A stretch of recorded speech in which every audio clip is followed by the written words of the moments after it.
Good morning, everybody. Welcome to today's coaching session. Let me start off by thanking Brandon for the great job he did yesterday, taking over for coaching yesterday while I was out on the road doing some little sales and F&I in dealership workshop and training. So thank you for doing it. A great job.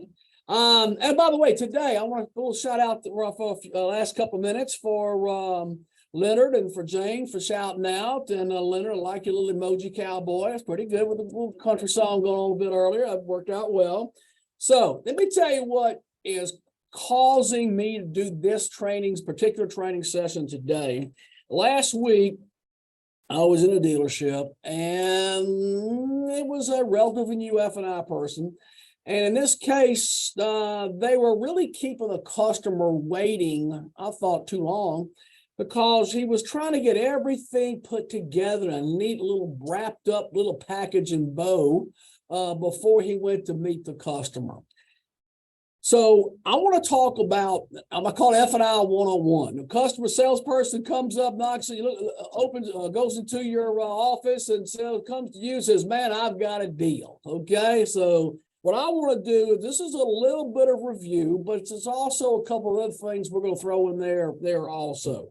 So I'm assuming that you have some type of rules in place. I always say, do you have written instructions for your salespeople of how to do things? Well, no, they just know how to do it, what to do, right? Well, if you don't have it in writing, you don't have a goal, you have a wish. All right, a goal is written, okay? So as our steps and procedures, it should be written procedures and what salespeople are supposed to do as far as their part of their job once the vehicle is sold. What happens between customers saying yes and agreeing to buy something, manager accepting it. So let's talk about that. Let's talk off the first thing when a salesperson brings you to do about reviewing a deal, okay? And I can't emphasize how important attitude is, okay? So smile, be happy, right? What's we always play on coaching, don't worry, be happy, okay? So before you go actually physically meet this customer, okay, I'm going to assume that a customer has agreed to buy something and signed off on the deal. As part of that process, a sales manager should have also signed off on a deal. Of course, I know when they do it, they're verifying that all the numbers and the serial numbers are correct, right? And yeah, okay, that's why you got to check it, right? So bottom line is salespeople should bring you the paperwork without the customer. And the first thing you should do is get your checklist and attach it to the deal. If you don't have a checklist, we certainly can get you one, but you need to have a checklist and attach it to the deal. You got to take the deal with one attitude, and that is we're going to deliver this car, truck, boat, RV, in this case, motorcycle, whatever on this call. We're going to deliver it right now. That's our goal. We want to deliver it now. Now, we all know that that doesn't happen that way the majority of the time, does it? But that's the attitude you have to have. So if I'm going to deliver it right now, I have to have everything, quote, everything, filled out and done correctly. As we say, dot the I's and cross the T's, okay? So once you take a checklist and attach it to the deal, then you find there's something that's missing. This is when you would very kindly and gently send your salesperson back to get any missing information. All right, we want to do that first. Notice I did say kindly and gently, right? Don't forget where you came from. Look, nothing is more discouraging than spending several hours in some cases, maybe days in some cases, getting a customer agree to buy something, and you bring a deal into an F&I person who is negative, looking for a reason not to talk to customers, and especially if it's a cash or credit union deal. Don't forget where you came from in this business. You need your salespeople to have a good attitude towards you, not the other way around. All right, you need that to happen, and you're the only person that can make that happen. So from that standpoint, then, what's the next thing you're going to do? Because everything at this point should be happening at one time? We're going to go to the next page here and look at it. It looks like several different things in a row, and it is, but we're going to be doing all of this all at one time. You take the deal, put the checklist, check everything on it while you're talking to the customer. There's 3 questions I've asked every customer my whole career at F&I. The number one is, have your customer driven this car or truck? Are they ready to take it home right now? If not, why not? And then this is the one question that if you're not asking now, you need to add to your repertoire, so to speak, because you'll get some good answers, okay? Now, what in the world have you told or promised your customer that I need to know about before I go talk to them? And that will usually unload a few things sometimes, right? Now, a couple of other things. I understand why you're doing that. You're doing C and D here, all right? While you're loading the deal, getting things ready, they should be doing that right now, okay? While you're doing that, you need to be talking to your salesperson. So I was saying all this happens at one time. Hey, by the way, describe this person to me. Have they bought from us before? Is this the vehicle? How did we get on this particular model vehicle? All right, if we're looking at a Ford F-150 right now, how did we get on the Lariat package? And they come, okay, I want to know how this deal went down. That can help you, because if the salesperson says, well, they came in and this is what they asked for. They wanted a Lariat package, they wanted this, they wanted that. Or they came in and when they bumped it, I showed them a base model truck, but they bumped it up. They wanted leather, they wanted this, they wanted that.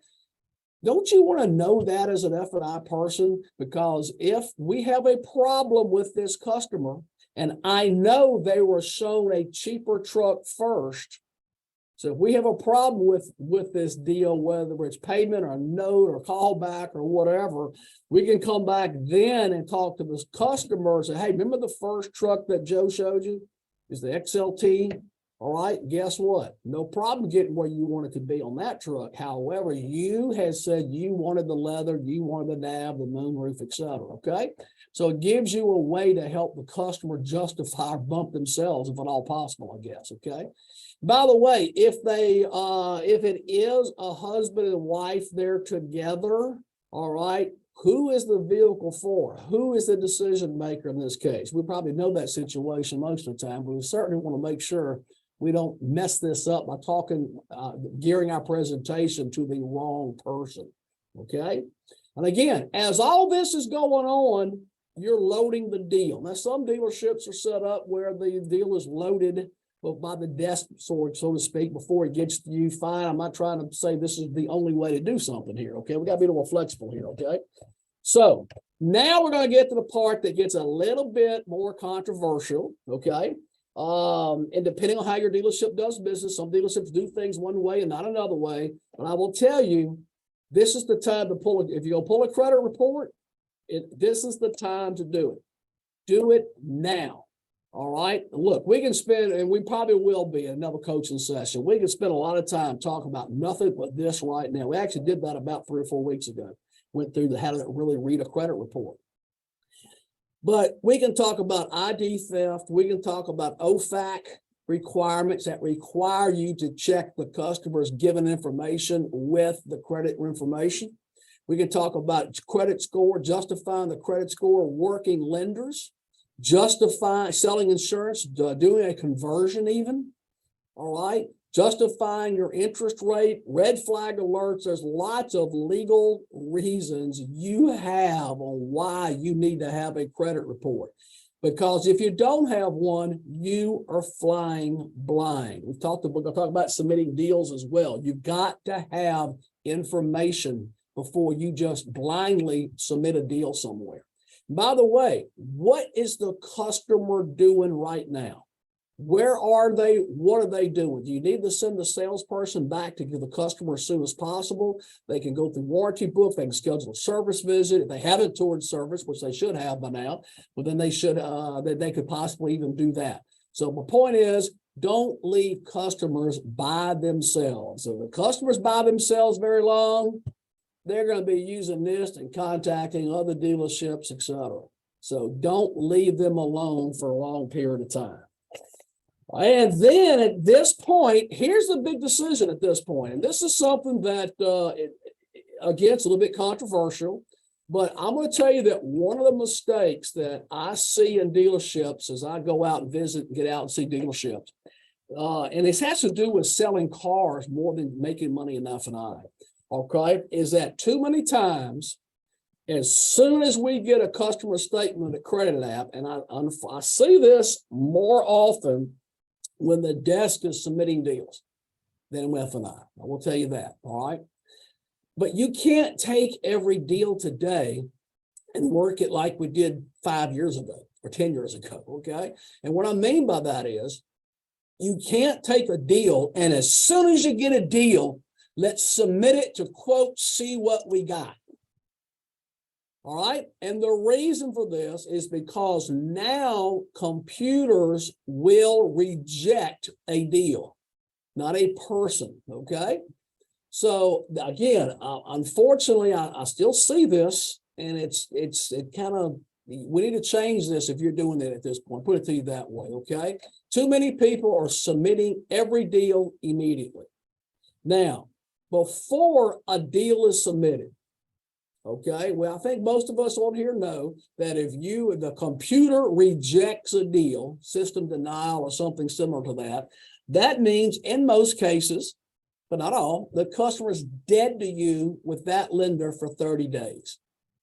That same person could go across the street, get called into the same lender the same day that you got system denied, and they can get bought because of the fact that you didn't check your deal first, so to speak, before you submitted it. Because before you submit a deal, you have to know the credit score. You have to know, and that's not, and just the credit score is no longer that valuable. All right. It really isn't, because it's the next three things is what lenders use to buy deals, for lenders' computers use to buy deals. Okay. None to one, debt to income. You have to know that number before you submit a deal. I think most of us know if someone's over 50% debt to income, it doesn't matter how good their credit score is. All right, if they're 55, 60% debt to income with this new truck, guess what? That deal is going to get rejected in all likelihood. So that means now what, right? So you need to, the only place you're going to know debt to income, payment to income, or payment to debt, the only way you're going to know that is a full-blown credit report, not a quick pull. Full-blown credit report. It's the only way you'll get all that information. Because why would you want to submit someone who makes $4,000 or $5,000 a month and their current debt load with this new truck is going to be $3,000, which is a 16% debt to income? That deal is going to get denied. Why would you want to submit it the way it's written up? Why would you want to submit it on that truck, which is $62,000, if you could submit it on a $48,000 truck and get bought in the system and then go back and work the system and work the customer? If you're just blindly submitting deals, this is what's happening. You're losing car sales. Forget F&I for a minute. They don't sound like F&I them, okay? You're losing car sales because you're submitting deals that don't need to yet to be submitted, or at least the way they're written up. So keep this in mind, because unfortunately, I still see a lot of this. And this is a discussion that needs to be had with your territory managers and all the managers, and of course your dealer and GM in your store as well, if you're not doing something like this. All right. And from your standpoint as an F&I person on this call, prepare yourself to meet the customer. One of the things I'm going to talk about is, when do you get a worksheet or menu, whatever type of menu process, when do you get it ready to go?